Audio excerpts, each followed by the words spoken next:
আমার বইতে লেখা আছে যদিও। সবাই শুনতে চায় স্যার, সবাই, আমি একা না, সবাই শুনতে চায়। ঘটনাটা হচ্ছে, আমার এক খালাতো বোন, তার নাম তাহমিনা। তার বিয়ে ঠিক করেছিলাম আমি আর নিম্মি কর্নেল রেজার সাথে, যে আমাদের চেয়ে জুনিয়র চাকরি। তার সাথে বিয়ে হবে, অনুষ্ঠান হবে লেডিস ক্লাবে। তো দুপক্ষই আমাদের পরিচিত, অতএব আমরা হলাম রায় মিডিয়া। ঠিক আছে। তখন আমরা কি করলাম, সমস্ত অ্যারেঞ্জমেন্ট আমাদের উপরে দায়িত্ব আসলো। তো কাকে রাখি আর কাকে বাদ দেই, এত মানুষের সাথে পরিচিতি।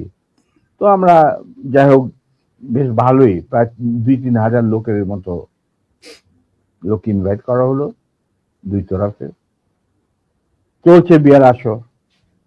তখন আমার একমাত্র শালা, যার নাম বাপ্পি, ও ম্যাকগিল ইউনিভার্সিটিতে পড়তো,